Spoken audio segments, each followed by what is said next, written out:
Hello everyone, I'm Sonam Sandhu from IELTS Made Easy, and this video is all about what you have seen on the thumbnail.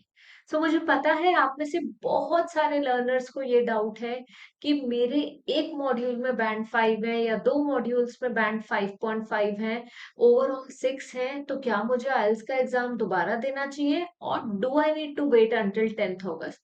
तो ये सारे learners what they are doing, they are some of the learners are waiting until 10th August, some of them are confused. I would give you the advice which is highly essential at this point of time. So guys, आपको क्या करना चाहिए? What exactly you need to do if you have gotten overall 6 and 5.5 in two modules. So इस video में यही सब कुछ discuss होने वाला है और मैं आपको थोड़ा जल्दी से थोड़ा ब्रीफ में मेन क्लैरिटी दे दूंगी कि आपको एग्जैक्टली exactly क्या करना चाहिए। If you have already scored 5 और 5.5, क्या आपको वेट करना चाहिए या फिर आपको रीटेक करना चाहिए या फिर आपको दोबारा से एग्जाम को और देना चाहिए? What should you do? तो देखो, फर्स्ट ऑफ ऑल ये जो चीज है ये ऑलरेडी आ चुकी है कि 5.5 बैंड अगर आपके किसी एक या दो मॉड्यूल्स में है बट ओवरऑल आपके बैंड 6 हैं, then also you can apply for study visa under SDS. Okay, but ये जो चीज है कि आप अप्लाई कर सकते हो, कब से अप्लाई कर सकते हो, कब से नहीं, ये सारी चीजों का अभी ऐसा स्केप्टिसिज्म आ रहे हैं कि 10th अगस्त के बाद ये वैलिड होगा। सो क्या आपको 10th अगस्त तक वेट करना चाहिए?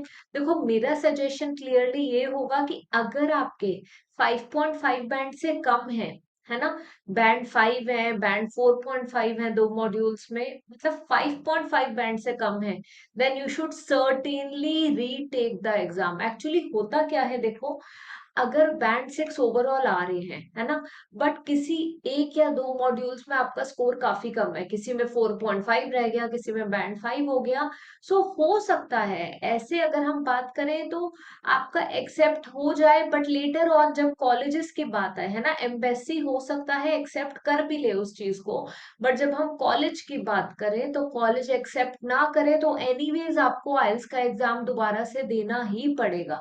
तो इसीलिए मैं एक चीज बोलती हूँ, अगर आपके 5.5 किसी एक मॉड्यूल में ही है, ठीक है, एंड ओवरऑल 6.5 से ज्यादा है, देन उस चीज में मेरा सजेशन ये होगा, you need not to retake the exam, just wait until 10th August. But अगर यही स्कोर आपका बैंड 5 है, बैंड 4.5 है, एक मॉड्यूल में नहीं दो मॉड्यूल्स में है, ओवरऑल 6 आ रहा है बट दो मॉड्यूल्स में 5 एंड 4.5 है, देन आपको दोबारा से एग्जाम की तैयारी करनी चाहिए। सो इट इज क्लियर कि 5 से below, if you have the score below 5 band in one or two modules, simply retake the test, simply start preparing for the exam. And if you are facing problem in one और two modules, कभी भी batch course मत join करना।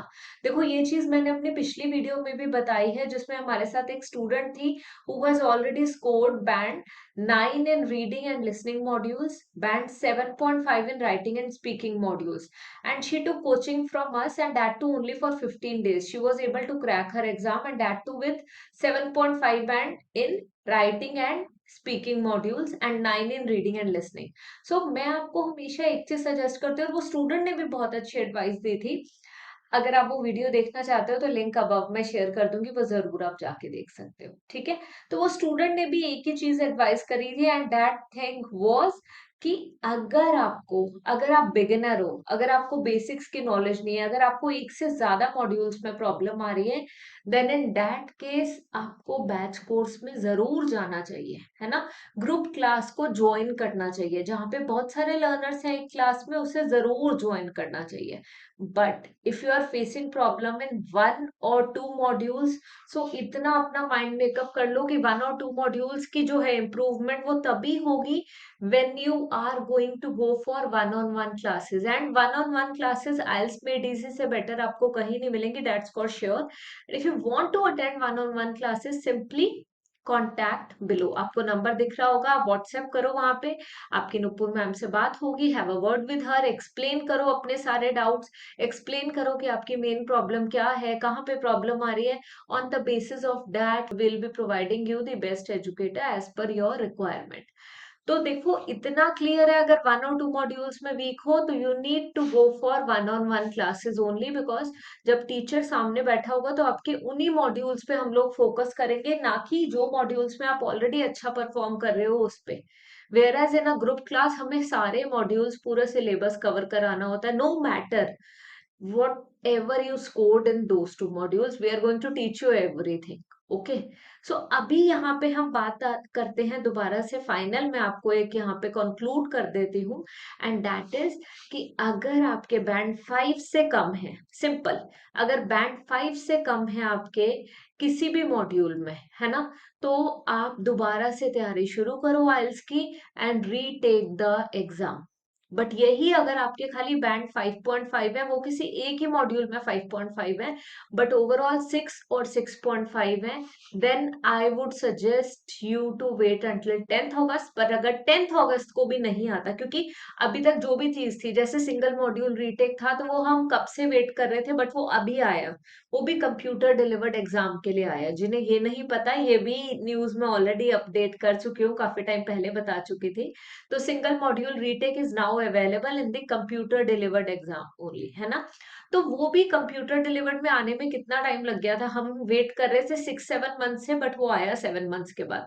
तो आई would suggest कि अगर 5.5 है, overall 6 है, तब भी अगस्त 10 तक कुछ नहीं आता, देन ऑल्सो मेरा सजेशन क्लियरली ये होगा कि आप वेट मत करना, simply retake the exam, so that जब आपकी वैलिडिटी होगी, है ना, जैसे आपके पास एग्जाम कार्ड रेडी होगा, टीआरएफ आपकी परफेक्ट होगी, बैंड स्कोर रिक्वायरमेंट आपकी फुलफिल होगी, तो आप सिंपली अप्लाई कर सकते हो for your study visa. So last but not the least, I believe इस वीडियो के थ्रू आपको क्लियरली समझ आ गया होगा कि there is no point of waiting, rather prepare for the exam and retake the exam. And if you're facing problem in 1 or 2 modules, simply contact us, क्योंकि 1-on-1 classes से ही आपकी स्कोर इंप्रूवमेंट होगी इन reading and writing module और in listening, जिसमें भी आपको problem है उसमें। And trust me guys, the fee is affordable, आपको ज्यादा नहीं लगेगी। कभी भी 1-on-1 क्लास की फी को आप कंपेयर करके देखो ग्रुप क्लास के साथ, समझ आएगा। एक टीचर इतने सारे लर्नर्स को पढ़ा रही है, और यहाँ पे एक टीचर डेडिकेटेड है फॉर 1 लर्नर ओनली, तो थोड़ा सा डिफरेंस तो होगा, but it is not at all high, that's for sure, और ये हमारे लर्नर्स भी बोलते हैं। So go and check out that video as well, जिसमें हर्षिता ने अपना एक्सपीरियंस एक्सप्लेन करा है, बताया है पूरा का पूरा कि कैसे उनके बैंड स्कोर आए, व्हाट एग्जैक्टली शी डिड, उन्होंने कौन कौन सी वीडियोस हमारी देखी, किस तरीके से तैयारी करी, कितने प्रैक्टिस करे, वो सब कुछ उन्होंने बताया हुआ है। That's all for this video, I will see you again in the next video soon. So guys, last but not the least, अगर आपको ये वीडियो अच्छी लगी है तो मेरी एक स्पीकिंग एग्जाम की प्लेलिस्ट है, जिसमें मैंने भी स्पीकिंग टेस्ट दिया है, और मेरी स्पीकिंग भी उसमें एडेड है, रमिंदर संधू सर की स्पीकिंग भी एडेड है। उसके अलावा around 12 to 15 test already added है। Simply go and check out that playlist, आपको स्पीकिंग से रिलेटेड सारे के सारे डाउट्स आपके क्लियर होंगे, और हर एक चीज डिटेल में समझ आएगी। Thank you so much for joining me today. Goodbye and Sat Sri Akal.